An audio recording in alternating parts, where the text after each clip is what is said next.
humans built cities, before the first pyramids stood,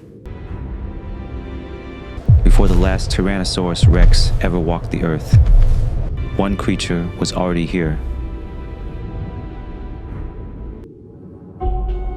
The sturgeon, a shredded old geezer that refuses to become extinct. A survivor that has watched over 200 million years of Earth's history unfold. It has endured the rise and fall of continents, the crushing cold of ice ages, asteroid impacts, and the extinction of almost every ancient creature it once swam beside. Despite all its strength, the sturgeon now faces its greatest challenge: us. This is the extraordinary life cycle of the sturgeon, a journey of endurance, adaptation, and survival that began long before humanity ever existed. When winter ends and spring light warms the rivers, something awakens in the deep. In slow-moving lakes and coastal waters, massive shadows begin to rise. Mature sturgeons, some over 10 feet long, feel a pull stronger than hunger, stronger than fear, stronger even than instinct. It is the memory of home. This is the beginning of the spawning migration. The sturgeon moves upstream, not for food, not for shelter, but to continue a cycle older than the dinosaurs. Its body pushes against rapids and fast currents. It navigates murky water, cold channels, and the obstacles humans have placed in its way. Its armor, rows of sharp, bony plates called scutes, once protected it from prehistoric predators. Today, they are reminders of its ancient past, a time when survival meant outlasting colossal-sized creatures. After days, sometimes weeks of travel, the sturgeons reach their spawning grounds. Shallow areas where clean, oxygen-rich water flows over gravel beds. This is the same type of place their ancestors used millions of years ago. The river erupts with life. Females heavy with eggs release thousands, sometimes millions. Males rush in behind them. In seconds, the water fills with new potential. There is no nest, no protection, no parental care. The eggs cling to rocks and gravel, left to face the raw power of the river, shifting currents. Sudden temperature drops. Hungry fish and insects. The truth is, most of the eggs will never hatch. But for the ones that do, the next chapter begins. Tiny sturgeon larvae, fragile, translucent fry, break free. Each carries a yolk sac, a small pack of nutrients that fuels the first hours of life. They drift helplessly, tossed by the current, vulnerable to everything. Yet with each passing day, the survivors grow stronger. Their eyes sharpen, their fins develop, their bodies lengthen.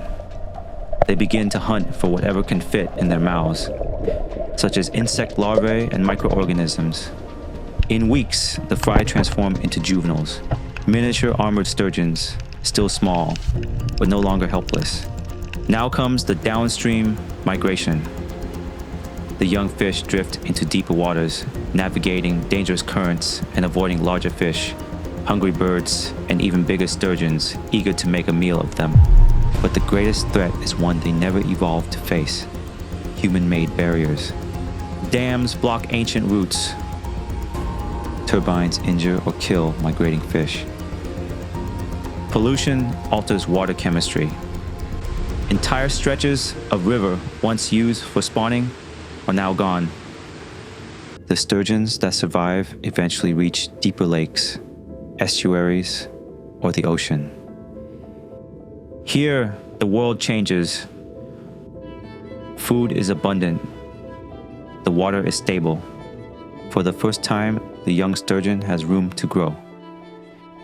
It becomes a bottom feeder, using its whisker-like barbels to detect prey hidden in mud, Its mouth, a powerful vacuum, extends and pulls in clams, worms, snails, and crustaceans. Season after season, the sturgeon grows, its muscles thicken, its armor hardens. Its body takes on the elongated shape of the ancient giant it is destined to become. But unlike most fish, the sturgeon grows slowly.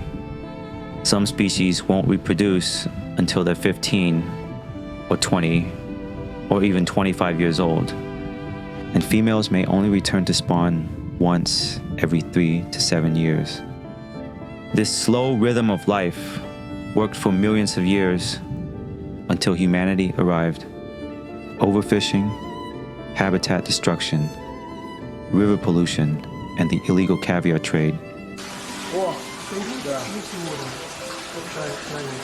have pushed many sturgeon species to the edge. Some populations have fallen by more than 95%. Yet, the sturgeon continues its ancient cycle. When the mature adult feels its eggs ripen, instinct awakens again, and the journey upstream begins. Some travel hundreds of miles. Others climb rivers they have not entered since they were fry. They navigate by smell, by memory, and possibly by Earth's magnetic field. They push through rapids, cold currents, and human-made obstacles. And eventually, they return to the gravel, to the water that carried them, to the place where their life began. Here, they release the next generation, and the cycle, millions of years old, continues. The life cycle of the sturgeon is not just a story of biology. It is a story of survival against impossible odds, a story older than birds, older than mammals, older than forests as we know them, a living timeline written in muscle, armor, and instinct. But this story now depends on us.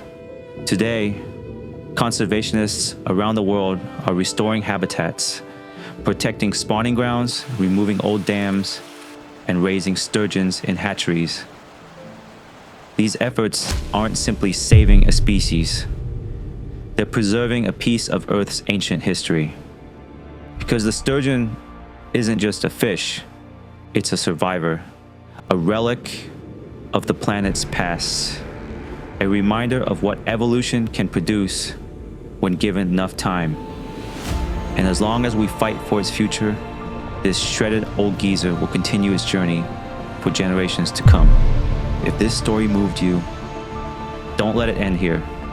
Share this video to help raise awareness. Leave a comment to support conservation efforts and what animal you would like to see next. And if you want more stories about the incredible animals we share this planet with, subscribe for the next journey.